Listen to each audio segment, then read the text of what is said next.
Hey, welcome to my kitchen, and today we'll be making chile verde, which is one of my favorite Mexican dishes. It's one of those things that is really popular and a lot of places have it, but from my experience, not everyone does it right. So a long time ago, I set about my own course to find out how to make the best chile verde that I could make.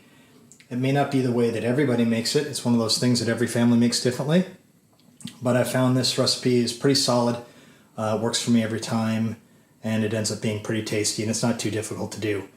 So what we're going to start off with here is some pork shoulder that we've cut into cubes, about 1 inch or so, and some free-range chicken stock, a couple of onions. We got 1.5 pounds of tomatillos, some cilantro, a couple of pasilla peppers, 3 jalapenos, and 4 Anaheim chilies. And that's the basis of our dish. Of course, we've got various herbs and spices that we're going to get into a little bit later, but this is what we're going to get started with. So let's get going.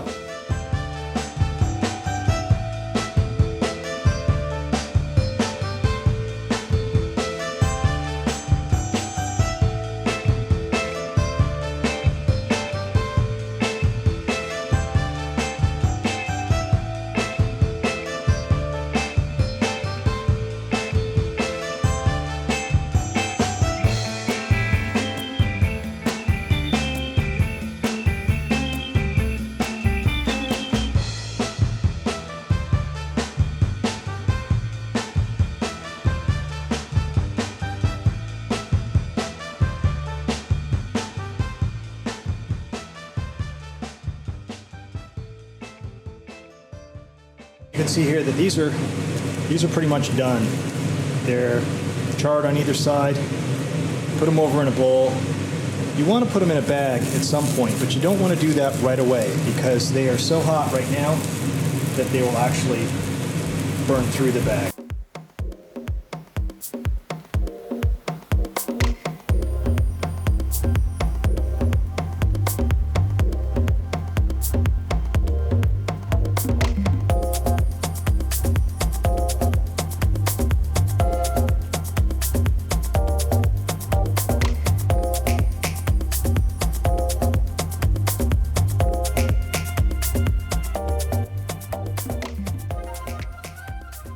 The next part of our prep involves our tomatillos.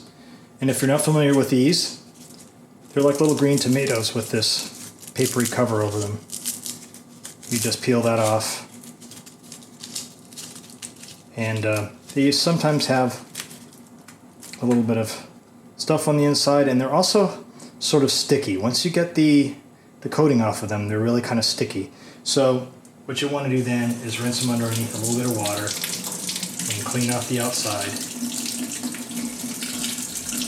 And once you've done that, you have like your little green tomato guy.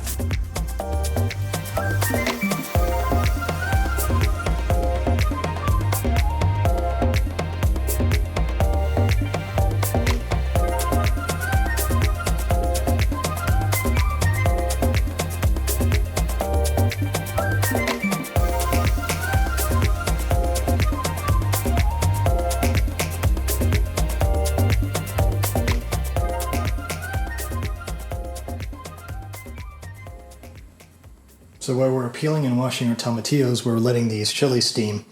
And now you can see that the skin is just peeling right off. The thing is if you don't do this, these pieces of skin will kind of be floating around in what you're eating. And also, roasting them gives the chilies a little better flavor. So you're just going to come through here and do the best you can. You're not going to get every little single piece of skin off of them, but this is the general idea. And we've let them cool enough to where we can touch them, and that's important too. You don't want to burn your hands. You'll know what your tolerance is when you get them out of the bag and see if they're too hot or not. It doesn't matter if they've cooled off quite a bit before you peel them, they'll still peel. And so this is all that you want to do. Just get these black bits off of here. Get it as good as you can, and then just continue on with the rest of the chilies.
Okay, so we've chopped up all of our chilies into cubes so they'll blend evenly. And we've put them all into my good old Vitamix blender. What I'm going to do here is add a little bit of the chicken stock that the recipe calls for, just so the chilies will blend. It doesn't take much for these blenders to do their job. This recipe calls for this whole container of chicken stock, which is 32 ounces. So I'm going to put about half of that in there and put that over to one side. And then we're going to come over here and put on our lid. Be careful not to do this if the chilies are hot or if the liquid is hot ever with these, because it can really come up and burn you. But our chilies have cooled off, our stock is cool, and now we're just going to start. Alright, so generally speaking, it helps if you actually plug in the blender before you start doing anything. This type of blender comes with a stick to kind of guide the mixture around inside. Just by pulsing it like that.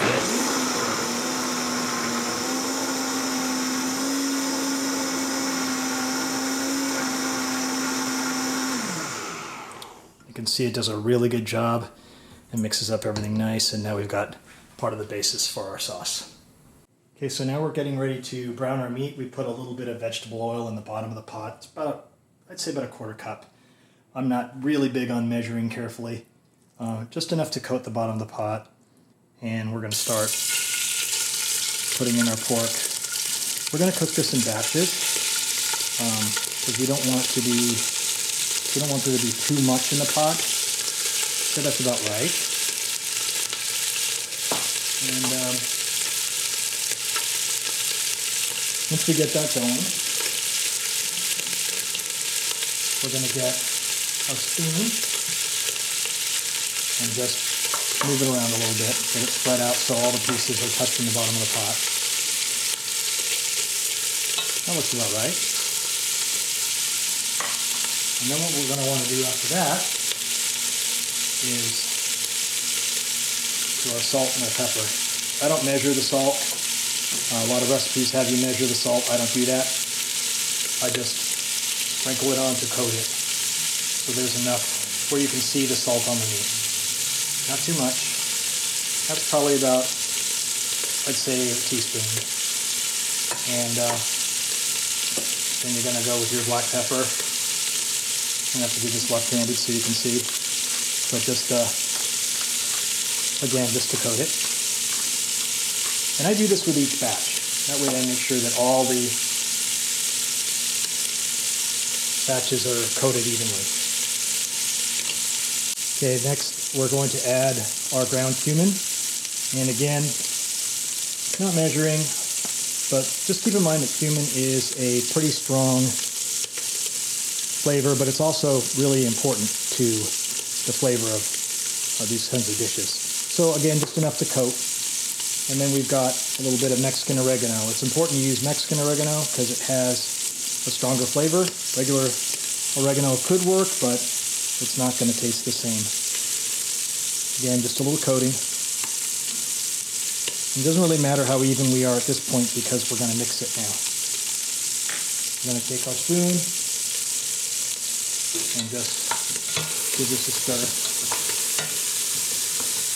And just don't stick everything. Meat's starting to brown. I don't really worry about making it really brown. I've never had chili verde where the meat was actually brown. So we're just kind of mixing it, getting everything together. There we go. That's starting to come together. And that's our first batch. We're going to wait for that to brown and add our second batch.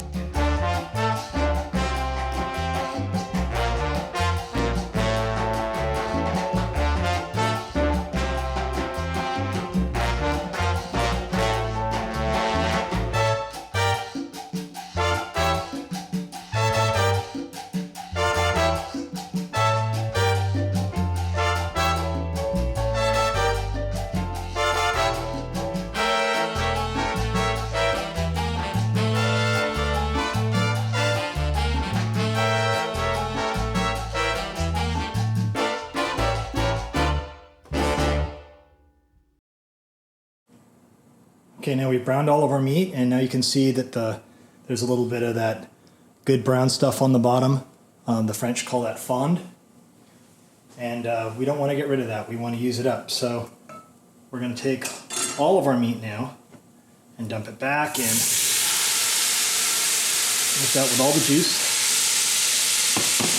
That'll help steam some of that off. But really what we're going to do now is, while that's on high heat, now we're going to take our mixture in a blender, the roasted chilies and the chicken stock, and we're going to pour that in.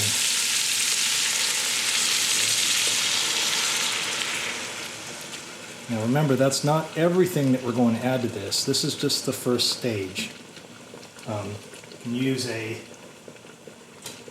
rubber or spatula to scrape the rest of that out. And don't want to waste any of that. Try and get all of it if you can, or as much as possible. And now we've got that out of there. And we can just go ahead and give this a stir. Get all that in there and scrape it around as you go. You'll feel the rough bits from the fond on the bottom of the pot. You'll feel that as you scrape that. And you just kind of want to scrape it until you really don't feel it anymore. Most of the rest of it will cook off the bottom anyhow. But now we're at a pretty good point here where now you can even hear it. It's not scraping anymore. It's nice and smooth. So now we've got our chilies in there. And now we're going to start adding the rest of our ingredients.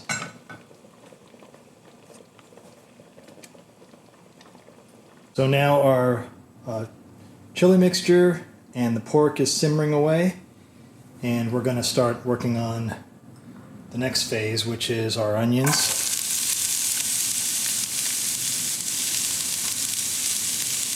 This is the 2 chopped onions that we did earlier.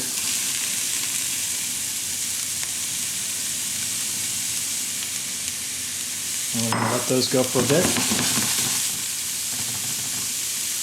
And then we're going to add our tomatillos. Okay, so our onions have been sauteing for about 5 minutes here, and they're starting to get soft. I used about, not even a 1/4 cup of vegetable oil to get those started. Again, just enough to coat the bottom of the pan. That's all you need to be concerned with. All of those tomatillos that I had earlier, I've cut them into quarters, and we're going to add them in there with that. And all we're going to do is just soften them up. That's all we're trying to do. Not trying to cook them. They're going to cook in the chili verde, but what we are trying to do is soften them up a little bit, because what we're going to do is we're going to blend them, kind of like what we did with the chilies, and add them. Now the reason I'm doing this in this order is because I want a combination of the cooked flavor from the roasted chilies and the little more raw or vegetal flavor from the tomatillos. I don't want the tomatillos to be cooked because then the whole thing starts to taste like a sauce instead of chili verde, so if that makes sense. But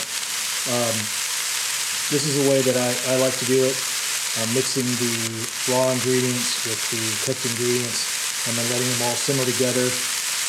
Comes out with a brighter flavor and a little more depth, in my opinion. So that's where we are right now, and then after we're done with this, a few minutes, then we'll go in the blender and proceed on. Okay, so our tomatillos and onions have been sauteing together for about 10 minutes now. I added a little bit of salt and pepper, and also a little bit of oregano, what was left, so probably a 1/4 teaspoon, and a 1/4 teaspoon salt, and less than that of pepper. Just enough to flavor the vegetables. That's all we're really concerned with. And now we're going to go ahead and put those in the blender as well. Okay, so now we're going to take our mixture of tomatillos and onions that we did, and we're going to start putting them in. We're going to start putting them in here.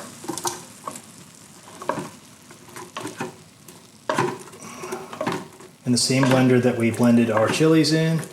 We don't care that there's still some chili in there because it's all going to go together. And we're going to try and get all that good stuff in there. There we go. The onions are soft, the tomatillos are soft, but they're not really cooked. And that's what we want. Okay, now we're going to go ahead and blend that up as well.